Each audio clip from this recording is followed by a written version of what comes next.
Kanchipuram వకుడా silks నాణ్యత మా ప్రాధాన్యత. మదీనాగూడ, మియాపూర్, హైదరాబాద్ లో త్వరలో శుభారంభం.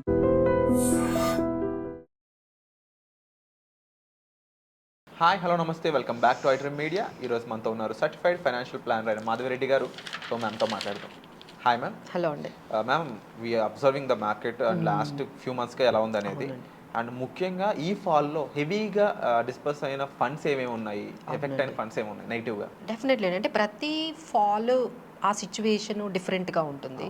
సో ఈసారి మనకు వచ్చిన ఫాల్లో మనం బాగా ఏవి ఎఫెక్ట్ అయ్యాయి మ్యూచువల్ ఫండ్స్ అంటే ఆల్మోస్ట్ 22% అండి. అంటే just in the matter of 4-5 మంత్స్లోనే 22% అనే వాల్యూ అనేది తగ్గిపోయింది. అంటే మీరు ₹1,00,000 పెడితే 10 లక్షలు పెడితే మనకి ఆల్మోస్ట్ 2 లక్షలు మీకు ఆ ఫాల్లోనే తగ్గిపోయాయి అనమాట. సో అలాంటి ఫండ్స్ కొన్ని మనం ఇక్కడ మెన్షన్ చేద్దామండి. So Tata infra fund, Motilal Oswal defence fund, Kotak PSU fund, Bandhan infra fund, అలానే ఇన్వెస్కో పిఎస్యు ఫండ్.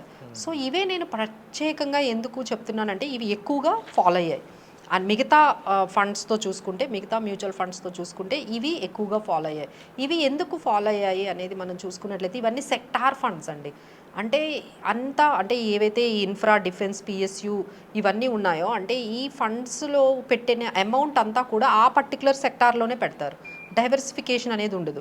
సో ఎప్పుడైతే ఆ సెక్టార్ ఫండ్స్ ఆ సెక్టార్ కానీ బాగా డౌన్ అయిందనుకోండి, so immediately you can see more risk in that. So మనం కూడా మ్యూచువల్ ఫండ్స్లో highly risk mutual fund scheme ఏదైనా ఉందని మీరు నన్ను అడిగితే అది సెక్టార్ ఫండ్ అనే చెప్తాం.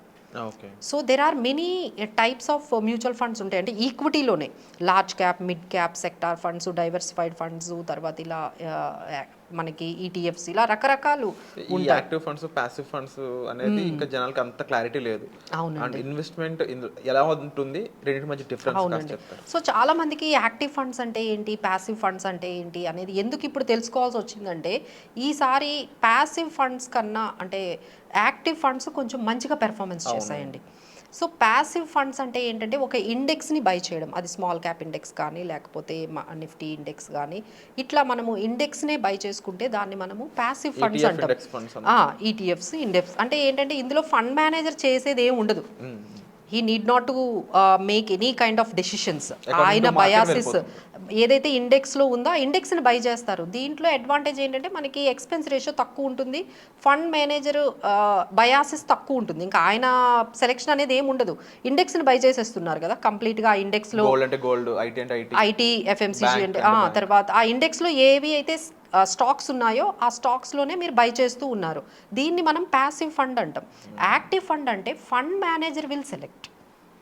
ఫండ్ మేనేజర్ ఆయన టైమింగ్ ఆలోచించి ఏ పర్టికులర్ స్టాక్ తీసుకోవాలి, ఏ సెక్టార్లో ఎంత పర్సంటేజ్ ఎక్స్పోజర్ ఉండాలి, ఇలా ఆలోచించి ఫండ్ మేనేజరు టైమింగ్ కానీ లేకపోతే స్టాక్ సెలెక్షన్ కానీ సెక్టార్ సెలెక్షన్ కానీ ఆయన మనం మేనేజ్ చేస్తూ ఉంటే దాన్ని మనం యాక్టివ్ ఫండ్ అంటాం.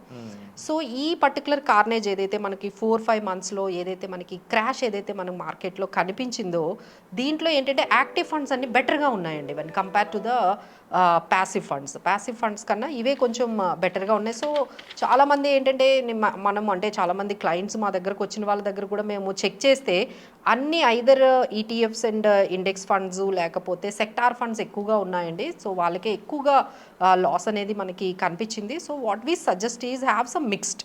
మొత్తం అన్నీ కూడా ఇండెక్స్ ఫండ్స్ లేకపోతే ఈటీఎఫ్స్ లేకపోతే మనకి సెక్టార్ ఫండ్సే కాకుండా better we should have active funds కూడా. అంటే మనకి లార్జ్ క్యాప్లో మనకి మళ్ళీ ప్యాసివ్ ఫండ్స్ బాగానే వర్కౌట్ అవుతాయి, కానీ స్మాల్ అండ్ మిడ్ క్యాప్కి వచ్చేటప్పటికి యాక్టివ్ ఫండ్సే బాగుంటాయండి. మీరు డైరెక్ట్గా ఈ స్మాల్ క్యాప్ 250 ఇండెక్స్ అని ఇలాంటివన్నీ బై చేయడం కన్నా డైరెక్ట్గా మీరు డైరెక్ట్గా యాక్టివ్ స్మాల్ క్యాప్స్ని కానీ active mid caps like Invesco mid cap అని, హెచ్డిఎఫ్సి మిడ్ క్యాప్ అని ఇలాంటివి మీరు తీసేసుకుంటేనే మీకు బెటర్గా ఉంటుందండి. So this is how you need to make the strategies. ఒక్కసారి మనం మార్కెట్ ఫాలో అవుతున్నప్పుడు ఏవి ఎక్కువగా పడ్డాయో మనం కానీ గమనించుకున్నట్లయితే నెక్స్ట్ టైం వాటి నుండి మనం ఇంకొంచెం దూరంగా ఉండి this is not the correct funds that we have chosen, మనమేమో కొంచెం రాంగ్ డైరెక్షన్లో వెళ్ళిపోతున్నామని ఇప్పటికైనా మీరు గమనించి ఒక్కసారి మనము ఎవరైనా ఒక ఎక్స్పర్ట్ దగ్గర కూర్చొని ఓకే ఈ ఫండ్స్లో మనం ఎన్ని కంటిన్యూ చేయగలము, మన రిస్క్ టేకింగ్ కెపాసిటీ ఏంటి. సెక్టార్ ఫండ్స్లో ఎక్కువగా వెళ్ళిపోయారండి. ఈవెన్ మాకు ఒక రీసెంట్గా ఒక క్లయింట్ వచ్చారు, ఆయన దగ్గర అన్నీ ఇవే సెక్టార్ ఫండ్సే, పిఎస్యు ఫండ్, ఇన్ఫ్రా ఫండ్, తర్వాత హెల్త్ కేర్ ఫండ్లు, ఇక అన్నీ అనమాట, అన్ని సెక్టార్స్లో ఆయన వెళ్ళిపోయారండి. So now he has realised లేదు ఏదో తప్పు జరుగుతుంది, ఆయన కొంచెం అర్థమైంది. So immediately he has approached అస్.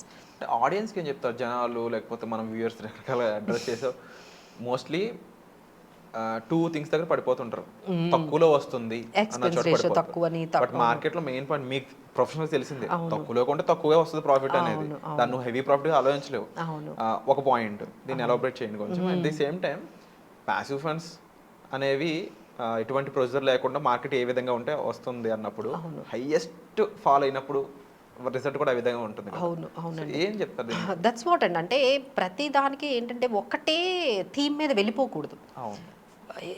ఒకటి వర్కౌట్ అయింది కదా అని అందరూ అదే థీమ్లోకి, ఈటీఎఫ్స్ అంటే ఈటీఎఫ్స్, లేకపోతే ఇండెక్స్ ఫండ్స్ అంటే ఇండెక్స్ ఫండ్స్, సెక్టార్ ఫండ్స్ బాగా వస్తున్నాయి అంటే సెక్టార్ ఫండ్స్. అంటే మీ దగ్గర ఉన్న పోర్ట్ఫోలియోలో అన్ని సెక్టార్ ఫండ్సే, అన్ని ఈటీఎఫ్సే, అన్ని ఇండెక్స్ ఫండ్సే. అలా కాకుండా కొంచెం మిక్స్డ్గా మనం కానీ స్ట్రాటజికల్గా డైవర్సిఫై చేసుకుంటూ మల్టీ క్యాప్ ఫండ్స్ తీసుకోవడము, యాక్టివ్ ఫండ్స్ తీసుకోవడము, ఒక లార్జ్ క్యాప్ ఫండ్స్ తీసుకోవడము, ఇక ఎప్పుడైనా ఇలాంటి సిచ్యువేషన్లో మల్టీ అసెట్ ఫండ్స్ తీసుకోవడము, గోల్డ్ ఫండ్ ఒకటి యాడ్ చేసుకోవడము. అంటే వీళ్ళు ఏంటంటే 20-30% ఎక్స్పెక్టేషన్స్ అలా ఉండేటప్పటికి వీళ్ళు ఏం చేస్తున్నారంటే రిస్క్ని మేనేజ్ చేయడం పక్కన పెట్టేస్తున్నారు. సో ఈ రిస్క్ని ఎప్పుడైతే మేనేజ్ చేయలేదో, ఎప్పుడైతే మార్కెట్ ఫాల్ అయిందో, immediately they can see more downfall and more loss compare to the people who have done స్ట్రాటజికల్గా. And one more thing address చేయాల్సింది, ఐ గాట్ ఇట్ అవుట్ ఏంటి అంటే, పర్సనల్ ఫైనాన్స్ అనేది మేనేజ్ చేయడానికి ఒక స్టాక్ బ్రోకర్ దగ్గరికి వెళ్ళమంటారా, నేను సర్టిఫైడ్ ఫైనాన్షియల్ ప్లానర్ దగ్గరికి వెళ్ళాలి? ఆ డిఫరెన్స్ కాస్త సంభవం ఇది దాన్ని డెఫినెట్లీ అండి. అంటే బ్రోకర్స్కి కానీ వీళ్ళకి మాకు ఉన్న డిఫరెన్స్ ఏంటంటే, ఇప్పుడు మీరు జస్ట్ ఒక కాల్ చేశారనుకోండి, ఒక బెస్ట్ 5 ఫండ్స్ చెప్పండి అన్నారనుకోండి, మీరు చెప్పారనుకోండి, so you are not expert. You are not expert. మమ్మల్ని అడుగుతారు, మేడం టాప్ 5 ఫండ్స్ చెప్పండి, మంచి బెస్ట్ స్టాక్స్ చెప్పండి అని. మేము చెప్పం. ఎందుకంటే వితౌట్ అండర్స్టాండింగ్ యూ, అసలు మీరు ఏంటి, మీ ఇన్కమ్ ఏంటి, మీ గోల్స్ ఏంటి, మీ రిస్క్ టేకింగ్ ఎబిలిటీ ఏంటి, మీరు అసలు ఎన్ని సంవత్సరాలు మీరు ఈ పర్టికులర్ ఈక్విటీలో ఉండబోతున్నారో, ఈ క్వశ్చన్స్ అన్నీ తెలియకుండా నేను ఎలా సజెస్ట్ చేస్తాను? ఓకే, అలా సజెస్ట్ చేశారు అంటే వాళ్ళు నిజంగా ఎక్స్పర్ట్ కాదు. So this is the only top 5 funds అనేది ఎవరైనా చెప్పినా టాప్ స్టాక్స్ అదే టిప్స్ వస్తాయి. ఇవన్నీ రాంగ్ అండి. ఏవో చాలామంది ఈ స్టాక్ కొనుక్కోండి, ఈ టిప్స్ వస్తూ ఉంటాయి వాట్సాప్లో గ్రూపుల్లో, చాలా మనకి కనపడుతూనే ఉంటాయి, ఇవి కొనుక్కోండి, ఇవి లాస్ట్. ఇన్స్టాగ్రామ్ అనేది ఒక బిగ్. ఇంకోటి ఏంటంటే, మనం పాస్ట్ పెర్ఫార్మెన్స్లు చూపించి ఎవరైతే మీకు కొనుక్కోమని చెప్పారో అది కూడా తప్పే. లాస్ట్ 30% వచ్చింది, ఇది లాస్ట్ 40% రిటర్న్ వచ్చింది, ఇది పెట్టండి అని మీకు ఎవరైతే చెప్తున్నారో అది కూడా ఎక్స్పర్ట్ చెప్తున్నట్టు కాదు. మనం పాస్ట్ పెర్ఫార్మెన్స్ చూడకూడదు కదా, ఫ్యూచర్లో అది మనకి ఎంతవరకు సెట్ అవుతుంది, దీనికి మనం ఎంతవరకు కరెక్ట్ అవుతుంది, ఈ స్కీమ్ కానీ ఈ స్టాక్ కానీ మనకి ఎంతవరకు దాన్ని మన పోర్ట్ఫోలియోలో మనకి సెట్ అవుతుంది అనేది వెళ్ళాలి. కానీ కంప్లీట్లీ రిటర్న్ బేస్డ్ ఇన్వెస్ట్మెంట్స్ చేయకూడదండి. అంటే ఇన్వెస్ట్మెంట్స్ అంటే ఓన్లీ రిటర్న్సేనా కాదు. That is the difference between me and others. అంటే ఒక ఎక్స్పర్ట్ ఏంటంటే ఓన్లీ రిటర్న్సే చూడరు. మేమేంటంటే ఇలాంటి ఫాల్లో కూడా తక్కువ లాస్తో బయటకు వచ్చేటట్టు చూస్తాం క్లయింట్స్ని. సో ఓన్లీ రిటర్న్సే కాకుండా ఇన్వెస్ట్మెంట్ అంటే లిక్విడిటీ ఉండాలి, రిస్క్ మేనేజ్మెంట్ ఉండాలి, బ్యాలెన్స్ ఉండాలి, అంటే ఫ్యూచరిస్టిక్గా ఉండాలి. పాస్ట్లోనే ఉండిపోతే ఎలా? పాస్ట్లో 30% ఉండొచ్చు, బట్ ఇక్కడ నుంచి దానికి ర్యాలీ రాకపోతే మోస్ట్లీ ఇలాంటి ఫాల్స్ అనేవి కూడా ఇవన్నీ ఒక లెసన్గా మారుతూ ఉంటాయంట. అవునండి. సో ఇలాంటి లెసన్స్ అన్నీ నేర్చుకోవచ్చు. నేర్చుకున్న తర్వాత మన పోర్ట్ఫోలియోలో కూడా ఇలాంటి మిస్టేక్స్ జరిగితే డెఫినెట్లీ వాటిని మనం కరెక్ట్ చేసుకోవాలండి. కరెక్ట్ చేసుకొని నెక్స్ట్ ఇంకొక స్ట్రాటజీ పెట్టుకొని మనకేది స్ట్రాటజీ అప్లై అవుతుందో అదే చేయాలండి. అంతేగాని వాళ్ళు చెప్పారు, వీళ్ళు చెప్పారు, వాళ్ళకి బాగా రిటర్న్స్ వచ్చాయి, మనకి కూడా అంతే రిటర్న్స్ వస్తాయి, ఇవి ఎక్కువగా అయిపోయాయండి. ఆయనకి 50% వచ్చిందంటే నేను అందులో పెడతాను, ఆయనకి ప్రాఫిట్ వచ్చిందంటే నేను అందులో పెడతాను. చేస్తానంటే అది ఆయనకి సెట్ అవ్వచ్చండి. బట్ మీరు తీసుకునే టైమింగ్ అది డిఫరెంట్ అయి ఉండొచ్చు. And ఆ టైంకి మీరు లాస్లోకి వెళ్ళిపోవచ్చు. ఇన్వెస్ట్మెంట్ క్యాపబిలిటీ అనేది కూడా చాలా ఒక్కొక్కరి సిచ్యువేషన్ ఒక్కొక్కరిలా ఉంటుంది కదండి. మీ కెపాసిటీ వేరు, మీ ఎర్నింగ్ కెపాసిటీ వేరు, మీ ఫైనాన్షియల్ క్యాపబిలిటీ వేరు, ఆయనది డిఫరెంట్గా ఉండొచ్చు కదా. సో మనం అలా కంపేర్ చేసుకోకుండా ఒక ఇండివిజువలిస్టిక్గా, ఒక కస్టమైజ్డ్గా మీకు ఏది సెట్ అవుతుందో అదే తీసుకోవాలండి. రిస్క్ని అస్సలు మేనేజ్ చేయడము మీరు మానేయకూడదు. బ్యాలెన్సింగ్ అనేది ఎప్పుడూ ఉండాలి. ఇన్వెస్ట్మెంట్స్ అంటే ఓన్లీ రిటర్న్స్ కాదు, రిస్క్ మేనేజ్మెంట్ కూడా చూసుకోవాలి.